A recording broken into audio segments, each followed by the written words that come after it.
and welcome to the EBPL podcast, brought to you by the East Brunswick Public Library.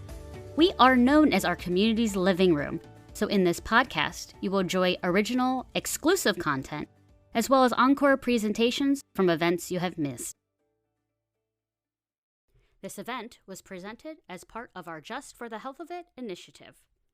Just for the Health of It is a proprietary health literacy program developed by the East Brunswick Public Library to promote health literacy in Middlesex County. To learn more, visit justforthehealthofit.org. Now, enjoy the program. Welcome, and thank you for joining us this afternoon for today's Lunch and Learn with the Doctor, supporting academic success in your child by understanding developmental disabilities. My name is Kathy Chern, and I am a consumer health librarian at East Brunswick Public Library. Today's program is brought to you by St. Peter's University Hospital and the library's Just for the Health of It initiative to promote community health and wellness. Our speaker today is Naveen Mehrotra, MD, MPH. Dr. Mehrotra is a board-certified pediatrician at St. Peter's University Hospital. Dedicated to child development and early intervention, Dr. Mehrotra is also the founder and medical director of My Whole Child Pediatrics, a multi-physician, multi-location pediatric practice. His practice philosophy utilizes his interest in complementary and alternative medicine to bring an integrated approach to improving a child's health. Please be aware that this talk is being recorded. Participants' microphones are automatically muted and webcams off. When ready, the recording will be available at ebpl.org/YouTube. If you have any questions, please type them into the chat box. Our speaker will answer questions at the end of the talk. Our speaker will not be able to offer medical advice to attendees during this program. And without further ado, I'll turn things over to Dr. Mehrotra. Thank you very much, Kathy, for having me here. And thank you, Crystal and Tab from St. Peter's, to arranging this talk on supporting academic success in your child by understanding developmental disabilities. And as Kathy mentioned, we'll be going through an overview and trying to understand what developmental disabilities are all about. And then the questions will be taken at the end. So without further ado, I know it is lunchtime for all of you guys. So thank you for attending and trying to understand a little bit about more of our kids.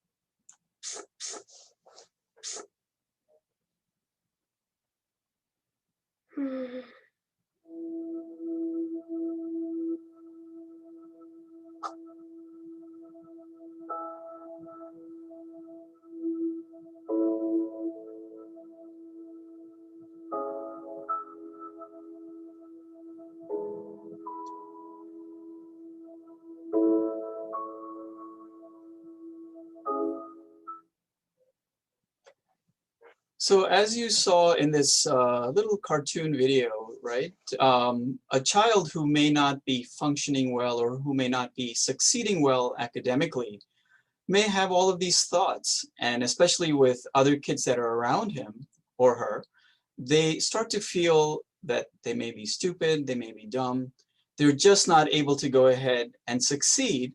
And as we pediatricians know and as parents know, all of the kids really want to succeed, and sometimes it's just out of their control, and no matter how hard they try, they're just not able to go ahead and succeed until we identify what those issues are and then help them and support them in achieving that academic success.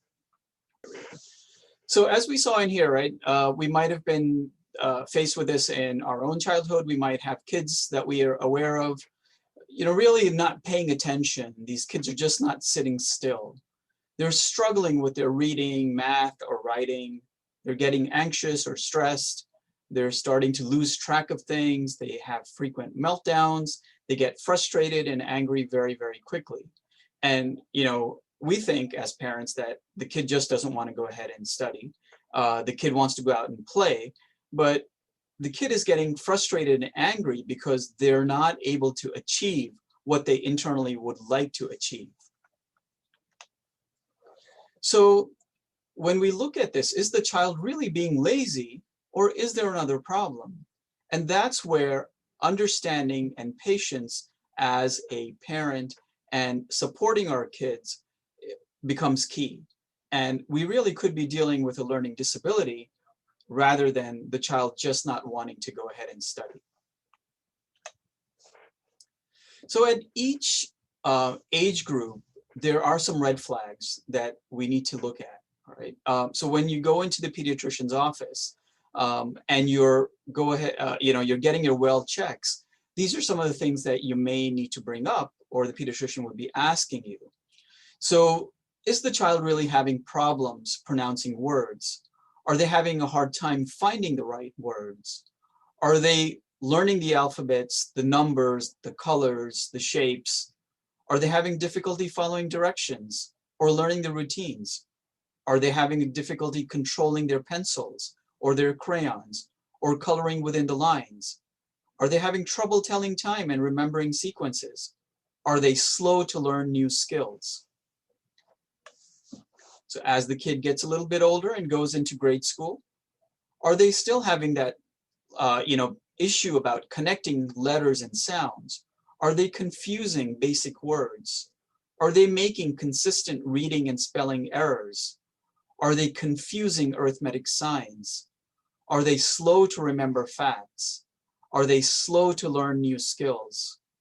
Are they unable to go ahead and have that pencil grip? Do they have poor coordination? Is there trouble learning about time?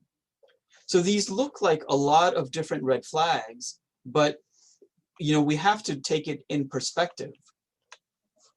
So as the kid gets a little bit older and goes into elementary school, are they having issues with letter sequencing? Are they slow to learn root words, prefixes, other spelling strategies? Are they avoiding reading aloud? Is it just because they don't know how to read and they want to shy away from that? Are they having trouble with word problems? Are they having difficulty with handwriting? And they are having very slow or poor recall of facts? And eventually, are they having difficulty making friends? Are they having trouble finding, expressing themselves? And if it doesn't get picked up there, red flags in high school students. Are they avoiding reading and writing? Are they having trouble summarizing? Are they having trouble with open-ended questions? Are there weak memory skills? Are they working very slowly? Are they having a poor grasp of abstract concepts? And if it gets missed there, even in adulthood, as an adult, are we having difficulty reading comprehensions? Are we having trouble with open-ended test questions and word problems? We're not able to generate answers. Do we dislike reading and writing? Do we have very poor organizational skills? Once again, poor handwriting. So doesn't this sound like all of us at one time or another? I can say, yeah, I'm very disorganized, or I don't like to read, or I don't like to, or I'm not able to understand how to put words together or how to extract the information after I read. So what we need to identify is, are these red flags persistent, or are they just one odd time? Okay, maybe I'm tired today, I'm stressed out today, so I wasn't able to do it. But consistently, is there an issue with the child? And secondly, what we have to understand is, was there not enough stimulation and education that had been provided for the child or person to learn? So if the parent is not sitting there and teaching the child or reading with the child, or the child is not in an academic environment, they may not have enough stimulation or learning that would give them the tools to be able to do those things. So we have to first then look at the overall environment. So if we're looking at this, we want to understand the learning process. How do we learn? There are 4 stages in learning and information processing. First, input, getting information into the brain, right? Integration, how do we organize and make sense of this information? Let's say we get the information, are we not able to put it together? Storage, right? So once the information comes in, the information has to stay in the brain, and we have to be able to retrieve that information. And then finally, the output, getting the information back out. So if we break this down and look at this into a little bit more detail, you'll start to understand how and where these deficiencies might be coming in. So when we are talking about input, information perceived through the senses, it may be associated with sequencing and processing time intervals. So if the child is not able to see properly, right? The child is not able to recognize the things that need to be recognized. So he has those visual perception defects. So if I was to take a scenario here, even in my case, when I was in kindergarten and I was at school, back then we didn't have these iPads, and the teacher would write everything on the blackboard. I would go ahead and copy those things down, and I would get them all wrong because I had a visual defect. I needed glasses, and I was not able to recognize what the teacher was writing. And after I started to fail in so many of those, day-to-day basics, that's when the antennas went up and said, hey, could there be a visual defect? And yes, when I went to the eye doctor and got my glasses, everything was fine and I started to do well. Auditory perception defects. Are there, is there some sort of a hearing issue that the child has, which they're not able to go ahead and understand what is being told to them? Are they not able to get the sound that is needed for understanding the instructions? Tactile inputs. So we have inputs on visual, auditory, tactile. So are there issues with how the child is touched, how the child feels, how the child has sensations that are causing him or her to not be able to get the right information? So once the information comes in and we have none of those defects, then how is the integration being done? So the input is interpreted, categorized, placed in a sequence, or related to previous learning. And this is what our wonderful brain does. So are there issues in the brain that are not letting the child integrate the information that the child brings in? So how do we start to identify those? That the child is not able to tell the story in a correct sequence. The child is not able to memorize sequences of information. The child is able to understand new concept, but unable to generalize it to other areas of learning. They can't see the big picture. So, you might have stored all of this information, and when you get new information, you see how those two pieces of information are put together, and is the child able to go ahead and do that? So the child is able to understand that 1 + 1 is equal to 2, but are they really able to go ahead and do it in terms of the integration that comes in? So storage. So once that information is there, are they able to store that information? So you have short-term memory, you have long-term memory, you have working memory, which is how we remember many, many different things that might have happened years and years ago. So what we learned as a kid really stays with us. But if we have a problem with memory, we may not be able to recall a lot of that. So when there is a memory issue, you'll have difficulty learning new material without much, much more repetitions than usual. So the child has to go ahead and keep on trying to go ahead and say, okay, well, 1 + 1 is 2, or 2 × 2 is 4, and 2 × 2 is 4, and 2 × 2 is 4, and 2 × 2 is 4. So they may need to have to repeat that 20 times, whereas another kid might have to do it only 2 times. So difficulties with visual memory can impede learning to spell as well. So all of these pieces of information that I'm giving you is for you to get an understanding of how information is processed and why a child may not succeed academically. So output. So you've been able to absorb the information, you have it in your working memory, you've been able to integrate that, and now you need to go ahead and bring it out, right? You need to be able to go ahead, and if you are to talk, you need to be able to put it into words, right? So difficulty in information output will create problem with spoken language. So difficulty answering a question on demand, which involves retrieval of information from storage, organization, and putting it into words, right? So there's many different processes that happen when somebody says, hi, how are you? And if you have a defect in any of those those subsections that we've talked about, you may not be able to say, oh, I'm fine, how are you? So the brain output, the gesturing, the writing and or drawing, the deficits can cause problems in many different aspects. So if the child has a fine motor defect, they may have difficulty with their handwriting. The child may have gross motor defects, might have issues with running, may be unable to ride a bike, and so on. So difficulty becomes an obstacle for the child to learn. A learning difficulty is difficulty in acquiring skills and knowledge to the normal level expected to those of the same age.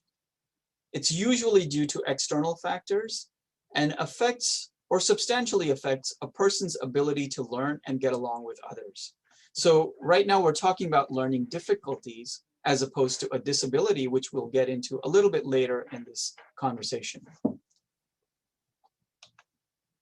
So there are many different external factors which can lead to learning difficulties. As we touched on, inadequate or inappropriate teaching. If the child has not been taught the alphabets or has not been taught how to put words together, has not been taught how to read, the child is not going to have those skills, right? Let's say the child is in a classroom environment which is not conducive to their learning. The child may not perform. And as soon, if they're really scared of their teachers, if there's some bullying that's going on, something or another that's making the child stressed out, making the child scared, that child is going to have a lot of learning difficulties. Socioeconomic disadvantages, poor relationships, poor school attendance, right? There's something going on at home. The child has not been able to attend school. The child is not going to have the skills or is not going to get the education that they need. Learning through medium of a second language. A lot of our students in this area, right, the melting pot in the New York, New Jersey area have English as a second language. They may not be able to learn properly, right? So socio-emotional issues, anxiety, depression, stress, trauma. So any condition that affects the child's concentration can make learning more of a challenge. So if we differentiate that the child has a difficulty and we are able to identify the stress factor that's causing the difficulty, that can usually be taken care of if we work at it, right? There are certain things that you may not be able to take care of, which are out of our control. But then there are things that are inherent to the child, and that is what is called a disability.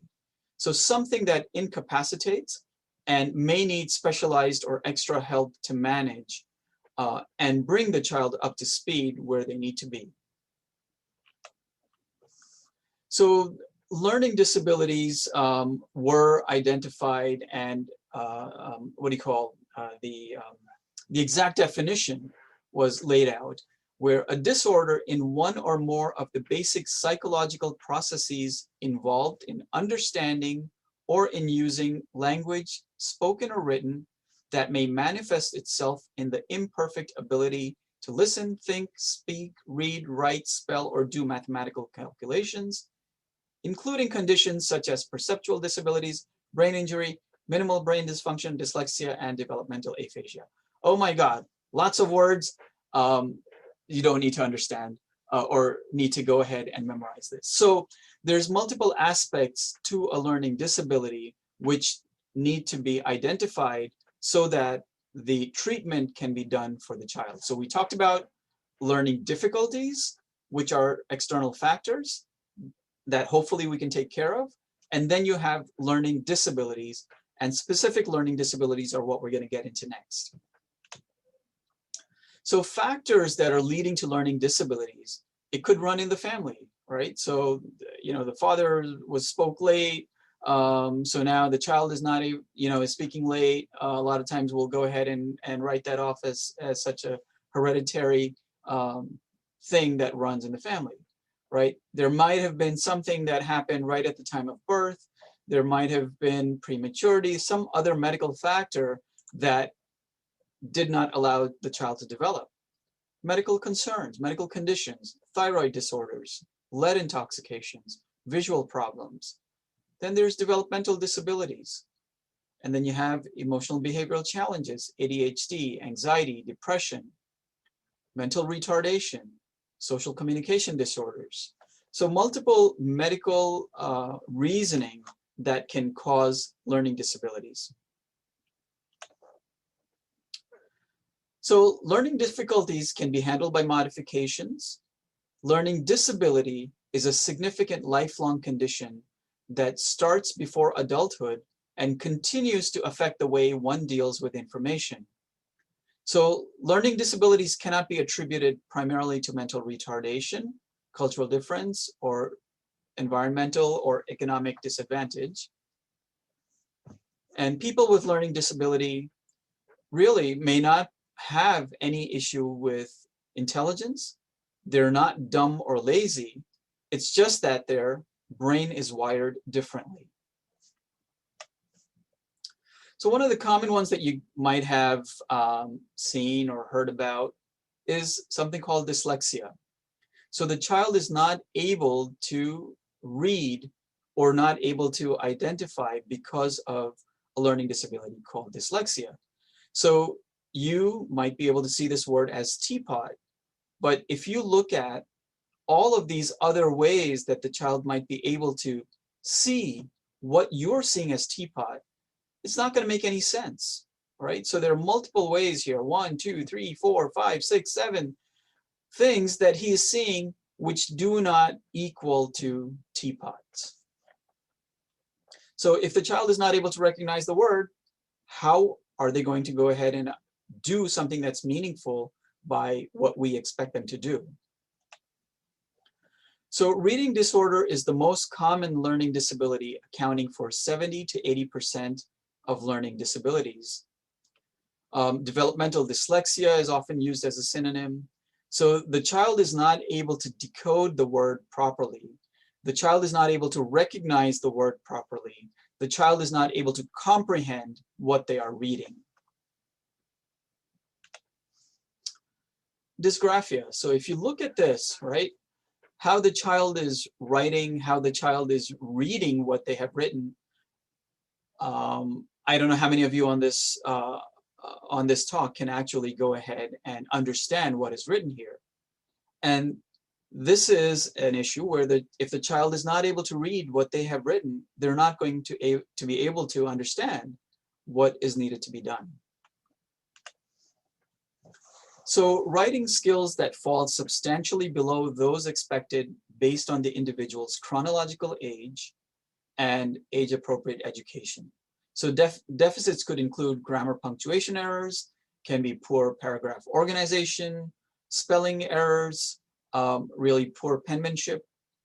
And if sensory deficits are present, it must exceed what would be expected. So if a child has glasses, or is the child not able to hear properly, or has some other issues, are they, when that's corrected, is the child able to write normally, or are they not able to write normally still after correcting the deficit? Dyscalculia. So errors with or understanding or poor understanding of mathematics, right? So they're not able to understand what mathematical tables are about. Numbers, as you see, are just all jumbled up and just really not understanding the basic mathematics concepts. So They have very poor number sense.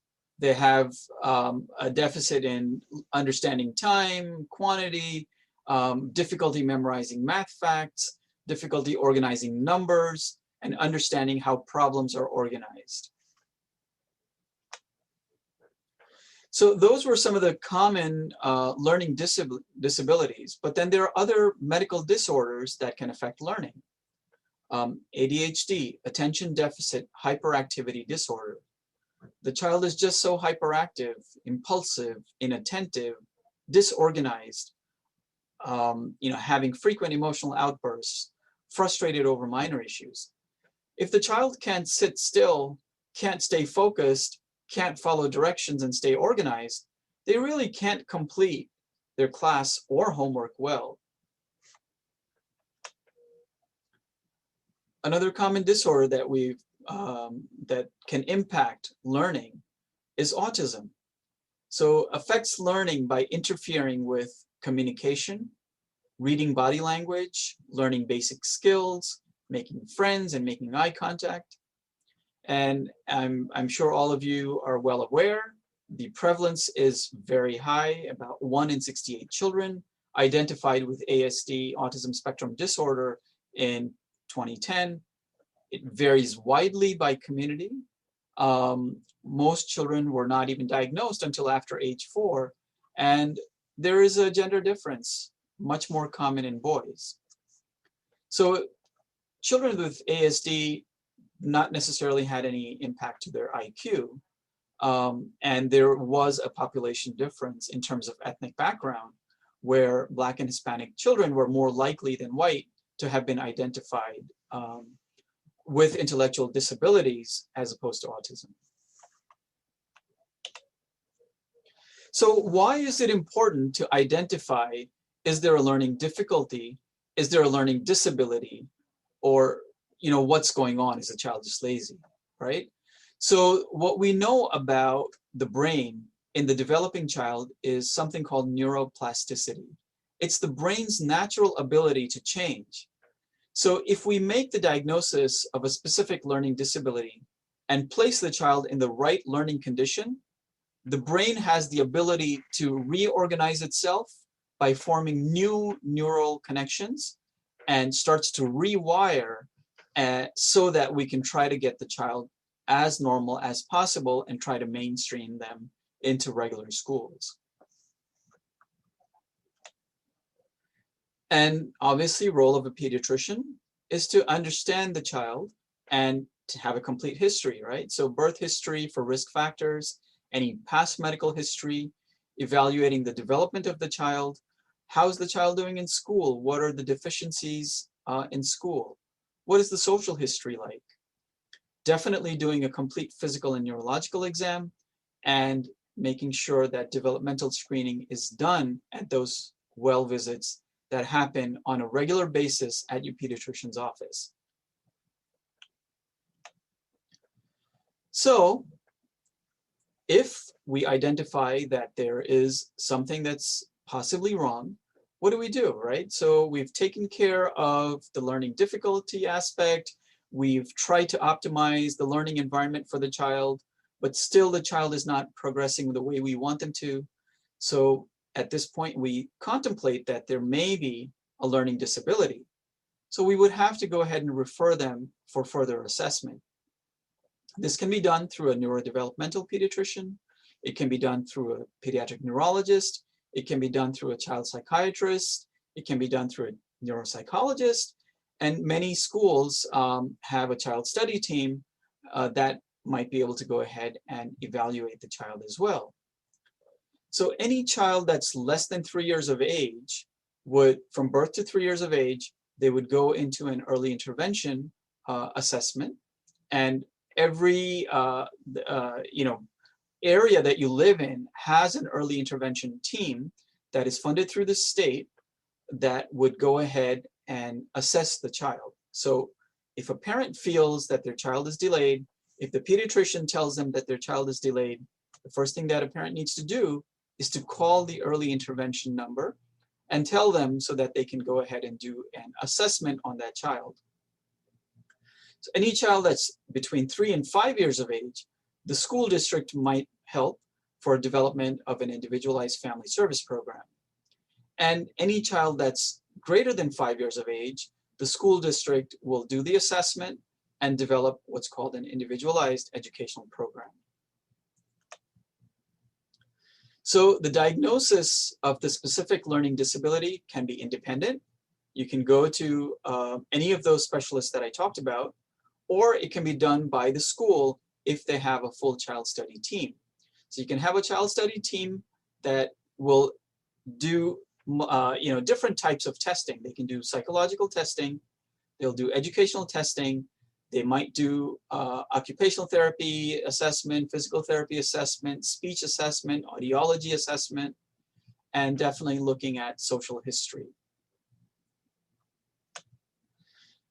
Ooh, all of these tests are available, right? So you have psychological tests, multiple tests, you have achievement tests, you have speech tests, you have OT tests, and the list is tremendous. So I've laid this out for you to know that there are many different types of testing that are out there which will evaluate the child on different aspects.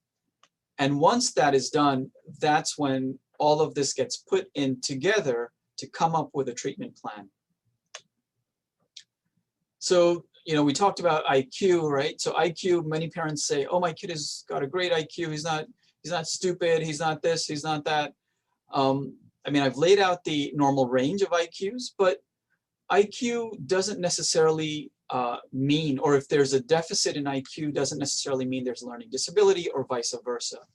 So, I think many of us as parents get very scared. Oh my God, my kid is retarded, or my kid is stupid. Sorry for using these terms, but that's what we hear from many parents, and that's what they're thinking. But what we have to make sure that we do is, assess the child from all angles and aspects and embrace the child. They're our kid, and we go ahead and move forward by figuring out what the deficiencies are and then giving them the right environment.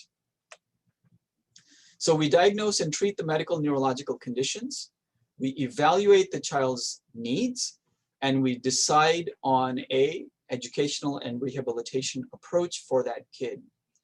And this is going to be a team effort, right? So it'll involve your doctor, it'll involve your educators, it'll involve your counselors and therapists that will then go ahead and put this plan together for your child.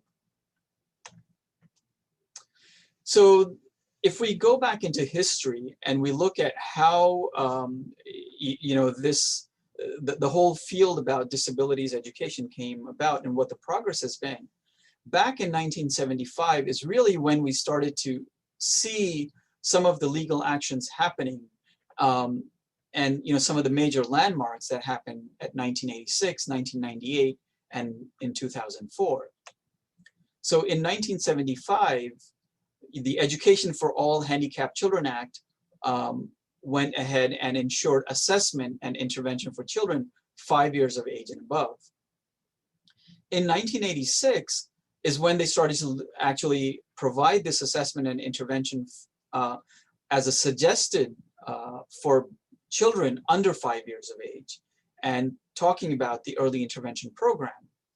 And then in 1998 was when this actually started mandating assessments and screening and providing the skills, the support that the child needed starting from birth on. So there are many different aspects to all of the IDEA acts that are there, the laws that have been put into place, where the state and the federal agencies work together to support the system and make sure that all children get educated despite their disabilities. So you can have an educational placement if there is something that is classified. You have a learning disability, you have autism, you have multiple disabilities, you have mental retardation, any of those, they would possibly put into a self-contained class, which may be combined with co-teaching classes and mainstreaming that child as quickly as possible. This may offer them extended school years. It may offer speech therapy, occupational therapy, physical therapy, counseling. So a full treatment plan is put together for this child that has been classified as having some sort of a disability. There are others without classification. So you can have something called an intervention and referral service, which might, the child might get pulled out for certain classes. They might have in-class support. Then you have Section 504, which provides extra time for the kids to do their work. It might require specialized accommodations that are given to the child to perform much, much better. So let's say if the child is getting distracted with a noisy classroom, or the child has a little bit of a difficulty decoding words, they might be put into a Section 504 where they get maybe a time and a half. So instead of 60 minutes, they get 90 minutes to go ahead and do the exam. Or they might be put into a quiet room. If they're having writing difficulties, they might be able to get a scribe that goes ahead and writes for them. But once again, we have to identify what are the needs of the child and how we can go ahead and advocate as the child's caretaker to make sure that we optimize the environment for the child to succeed. And most importantly, the rule is that no child should be left behind. So all children are entitled to free public education with added service to be delivered in the least restricted environment and to mainstream them whenever possible. So that ends my presentation, and hoping that many of you that are on this webinar are able to understand that if your child is having a difficulty, it may be due to external factors that we may need to look into, or there really might be a disability that the child has that needs to be addressed. And I don't think any child wants to not succeed. They always want to go ahead and ensure that their parents, their caretaker, are proud of them, and that they are, when they look at other kids in the school, they want to do better. And I think, when we start giving these names, oh, the kid is just lazy, he just wants to play, there may be something else that's going on. And as parents, we have to have our antennas up and make sure that we approach it in the correct manner. So thank you very much for giving me this opportunity to bring you this overview. And at this point now, we would go ahead and open it up to questions, if there are any. And even subsequently after the presentation is done fully, if you have any questions, you can reach us through any of our locations, through our website, or through email, so I can try to get those answers to you.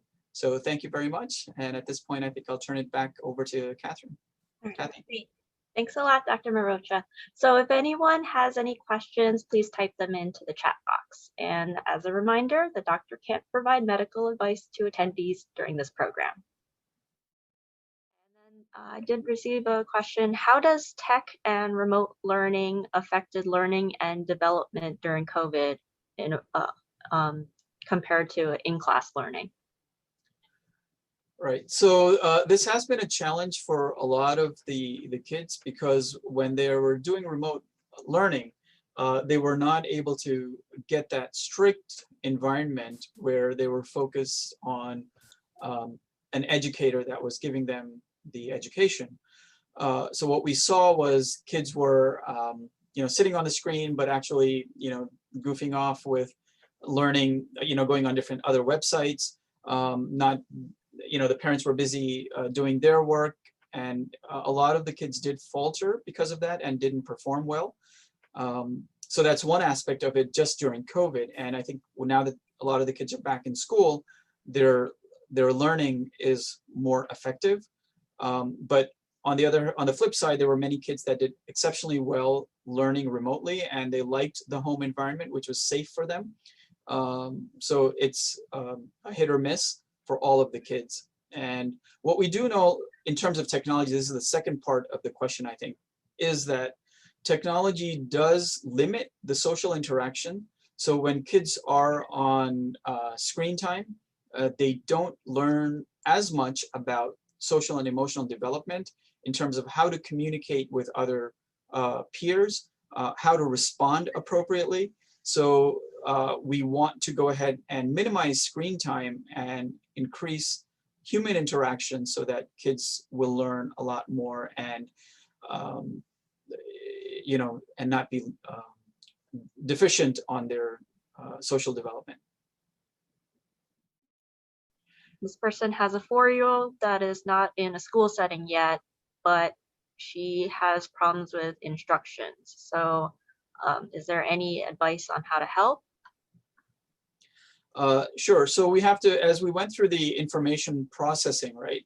Why is she having difficulty in terms of following instructions? Is there some sort of an input deficiency? Is she not able to hear properly? Is there some problem with processing the information? And is there an issue with the output that the child is doing? So is this behavioral? Is this an actual learning difficulty? So that has to be differentiated. So this would require a little bit more of a dialogue from the person who has generated this question, and their pediatrician would be the best person to discuss this to figure out, is this really just a behavioral issue? Why is the child not learning or not following instructions? Or is there a learning difficulty here? So I can speak to them offline if need be. So you can pass that information on to me, or they can follow through with their pediatrician who probably knows the child much better. Okay, thank you. And then what about when there are no academic issues yet, but some attention and executive function issues that are concerning? Do you just wait for an academic low performance? No. We need to intervene as early as possible. So whenever there's a red flag of a child not conforming to what they should be doing, is a red flag for a parent to bring that to medical attention so that it can be assessed properly and identified if something else needs to be done. So we're talking about a 4-year-old who's rambunctious, who's all over the place, maybe. Could this be hyperactivity? Could this be ADHD? We need to identify that. Yeah. So let me see the next question. If there is split time between parents, how does it affect disability, especially if parents are not on the same page? It is an unfortunate situation because when both parents are not on board with trying to optimize the environment for the child will suffer. And I hope that both parents can look beyond their personal differences and look at the benefit for the child and ensure that the child does well. Because if the child is in one school location in 1 week and in another school location in another week, and you have all of the specialized services that have been set up at one school, and the child has gelled well with their team, and then you put them into another environment, the child does not have all of those services, the child will start to fall behind the weeks that the child is with the other parent. Okay.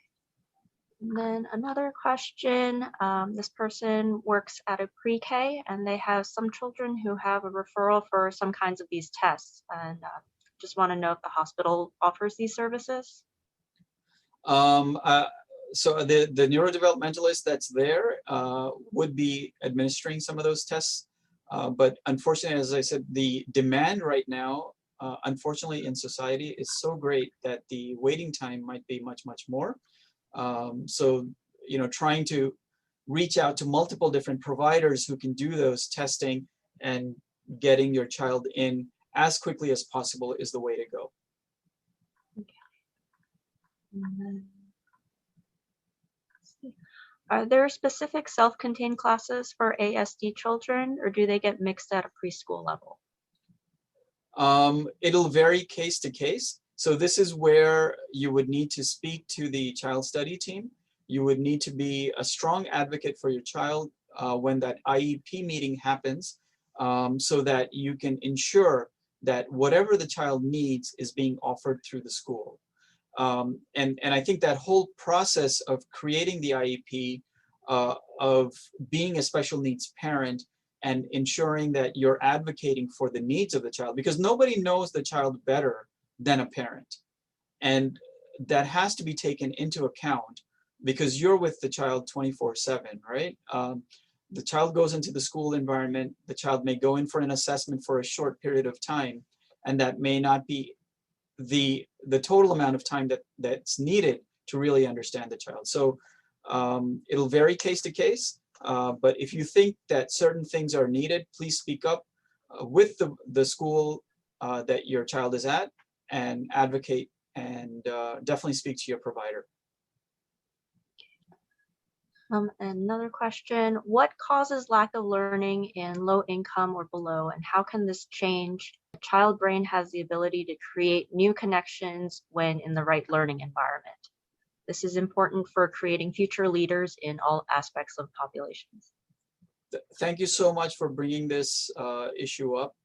This is a much bigger societal issue when we talk about social determinants of health, and we believe that if, let's say, the parent has not been educated or does not have an interest in reading, the child is going to model behavior that's given to them by the parent.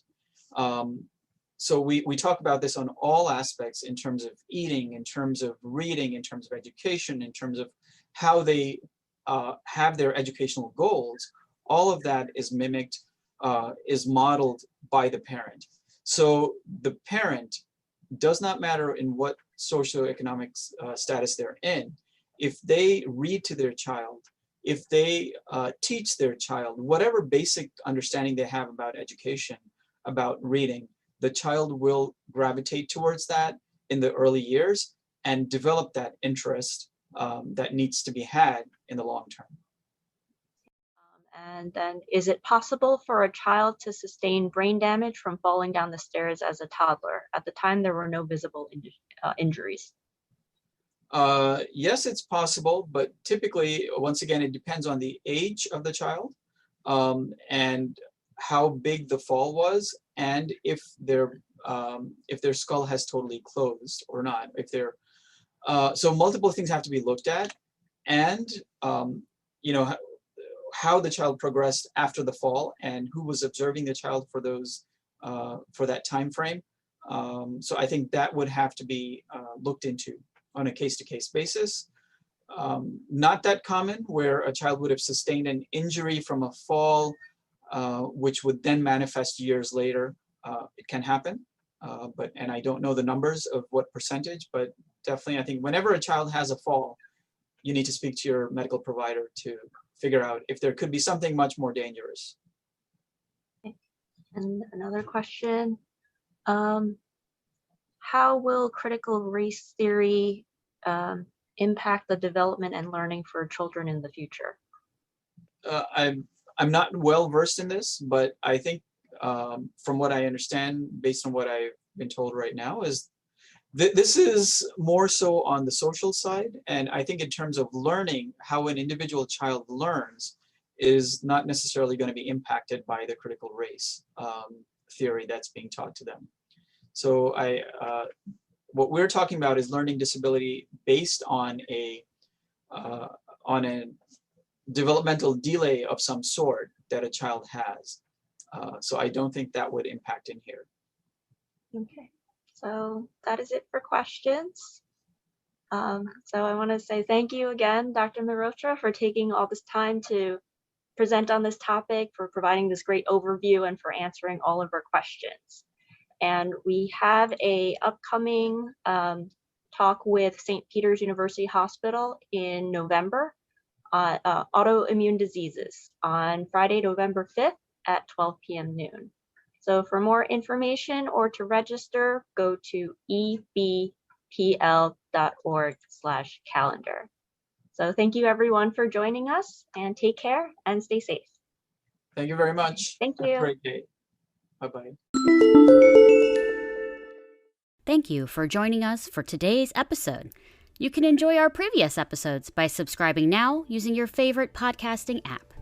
To learn more about the East Brunswick Public Library, visit our website at www.ebpl.org.